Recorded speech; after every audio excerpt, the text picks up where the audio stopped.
Rebonjour, notre invité de 17 heures, Jean-Pierre Rousseau, bonjour ou bonsoir, qui est directeur général de l'Orchestre Philharmonique de Liège, mais aussi président de la Chambre de commerce et d'industrie française pour les provinces de Liège et de Luxembourg. Alors, première question, Orchestre Philharmonique, Chambre de commerce, à première vue, ça peut paraître antinomique. Ça peut paraître antinomique, ça ne l'est pas, puisque l'Orchestre Philharmonique de Liège et de la communauté Wallonie-Bruxelles, il faut le préciser dans ces temps un peu troublés pour la Belgique. On est un peu principautaire à Liège. Oui, mais en l'occurrence, on est bien sous la tutelle de la communauté et on en est très heureux. C'est une entreprise. C'est d'abord une entreprise de 120 personnes en emploi direct et X centaines d'emplois indirects. Donc c'est effectivement pas juste une institution qui donne de temps en temps des concerts, c'est vraiment une entreprise que je gère et que nous gérons. Comme une grosse PME. Une grosse PME qui a un rôle important dans l'économie locale, avec l'opéra qui a 350 personnels permanents.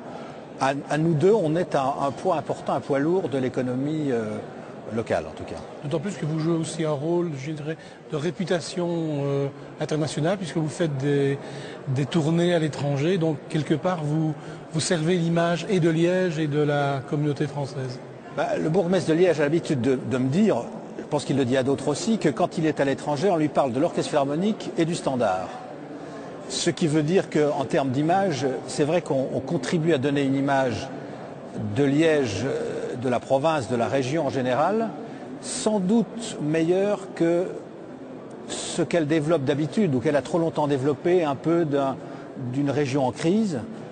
On sait qu'il y a eu des crises, on sait qu'il y a toujours une crise, mais il y a aussi un potentiel très fort. Et c'est vrai que de véhiculer une image culturelle forte, dynamique, ce n'est pas moi qui l'écris, mais la presse dit qu'on est le meilleur orchestre de Belgique. Ça veut dire que quand on est à l'extérieur, on promeut cette image. On rentre là de 10 jours de tournée en Espagne et ça s'est très bien passé. On a eu du succès partout.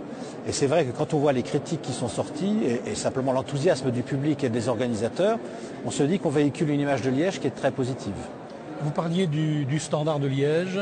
Est-ce que comme dans le football, par exemple, au niveau d'un orchestre, on organise aussi des loges, des repas, enfin bref, est-ce qu'on est un endroit où on peut créer des contacts économiques, des contacts d'affaires? Alors, c'est tout à fait le cas. D'abord parce qu'on est dans une des plus belles salles d'Europe. Il y a malheureusement trop peu de Liégeois qui le savent. La salle philharmonique de Liège, qu'on appelait autrefois le conservatoire, est une des plus belles salles. Donc c'est un endroit prestigieux pour organiser des rencontres, des contacts. Donc on a toute une gamme, j'allais dire, de produits qui vont jusqu'à la mise à disposition de locaux pour faire des rencontres informelles ou formelles, mais aussi des produits sur mesure. Et il arrive maintenant très fréquemment qu'on vienne nous demander d'organiser un événement à l'occasion d'un congrès, d'un rassemblement, d'un anniversaire. Et on a maintenant l'habitude de faire un package, on peut dire, tout compris, avec de la musique, puisqu'on est quand même là pour ça, mais de la musique adaptée aussi au temps dont on dispose. Ce n'est pas un concert classique qui dure parfois un peu longtemps pour des gens qui sont un peu pressés, mais le concert, la réception, et individuellement, concert par concert, des possibilités d'avoir des loges, d'avoir des endroits où on se rencontre, on se retrouve entre soi et on peut nouer des contacts utiles dans un cadre qui est comme somme toute assez agréable parce que je ne sais pas si la musique adoucit les mœurs, mais en tout cas elle facilite les affaires. On a bien compris que vous êtes un acteur important, un acteur économique important dans la région, mais vous êtes aussi donc le président de la Chambre d'industrie et de commerce française pour les deux provinces dont on a parlé tout à l'heure. Quelle est l'image, justement, qu'on parlait d'image, l'image de Liège en France? C'est une image qui est telle que vous l'avez décrite tout à l'heure? Oui, c'est une image qui n'est pas très favorable. D'abord, c'est d'ailleurs pour ça que je remercie celles qui m'ont élu à la présidence de la Chambre française, ce qui est d'ailleurs tout un symbole, puisque de prendre un patron d'entreprise culturelle à ce poste-là, c'est une marque de confiance. C'est aussi dans l'idée que comme je suis français installé à Liège depuis maintenant 8 ans, je vois les qualités et parfois un peu les défauts de Liège. Je reste un observateur en même temps que quelqu'un de parfaitement intégré. Et je continue de dire que Liège ne se vend pas assez bien à l'extérieur. Le jour où quand je vais à Paris, on ne me posera plus la question « mais Liège, c'est où ?» On aura déjà fait un grand pas. Et il y a beaucoup de choses qui vont nous y aider. C'est vrai que la gare de Calatrava va être un atout formidable, que le grand cursus, que cette synergie entre les acteurs économiques et culturels autour d'une... Je reviens de Valence. Nous étions à Valence avec l'orchestre il y a 3 jours. Quand on voit ce que Calatrava a fait là-bas, c'est évidemment tout à fait sensationnel. Malheureusement, il y a très peu de gens qui savent encore que Calatrava, il travaille aussi à Liège. Et que donc, il faut que Liège profite mieux de tous ses atouts, de toutes les intelligences, de tous les créateurs qu'elle a sur place, dans le monde de l'entreprise, mais aussi dans le monde intellectuel, dans le monde culturel. Il y a une université qui fait des choses, il y a des écoles, des hautes écoles qui ont des résultats fantastiques. Et il y a un réel déficit d'image de Liège à l'extérieur. Donc je vais essayer avec mes amis et camarades de la Chambre française de commerce et d'industrie de changer un peu la donne. Par exemple, en organisant, à l'intention des Parisiens, il y a beaucoup d'entreprises qui à Paris ne savent plus se décentraliser parce qu'elles sont... on sait très bien que dans une agglomération aussi importante que la région parisienne, on n'arrive pas à vivre facilement. Qui sait, la réponse est personne, qu'à 2 heures et quelques en TGV, on trouve encore des locaux pour s'installer, des loyers abordables pour ces cadres, une vie culturelle passionnante, la nature aux portes de Liège, l'Allemagne, la Hollande juste à côté. Enfin, pour moi, un lieu idéal. Moi qui ne connaissais pas Liège avant d'y venir, je dis partout à ceux que je rencontre, Liège est une ville idéale par sa taille, par son environnement. Bon, donc, première initiative que nous allons prendre, essayer de convaincre un certain nombre de Parisiens de la région parisienne de venir voir à Liège ce qui s'y passe et comment on peut s'y trouver bien. L'idée, c'est aussi de continuer à favoriser les échanges entre régions limitrophes. Nous venons de recevoir la Chambre de commerce et d'industrie des Ardennes hier.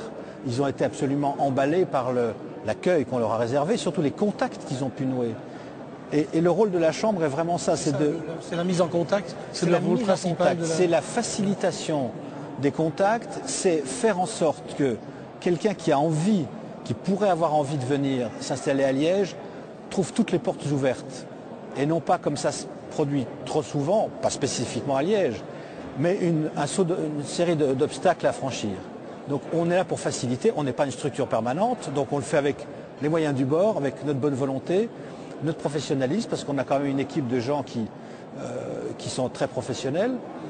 Et l'idée est vraiment de créer cette osmose entre les régions françaises limitrophes, évidemment le Nord, Nord-Pas-de-Calais, Champagne-Ardenne en premier lieu, mais aussi les autres, la région parisienne, pour leur montrer que vivre, travailler, s'installer à Liège et dans la province du Luxembourg, c'est un atout incomparable. Qui est membre de la Chambre française? Ce sont des entreprises françaises ou bien des entreprises qui exportent, qui commercent avec la France? Les deux.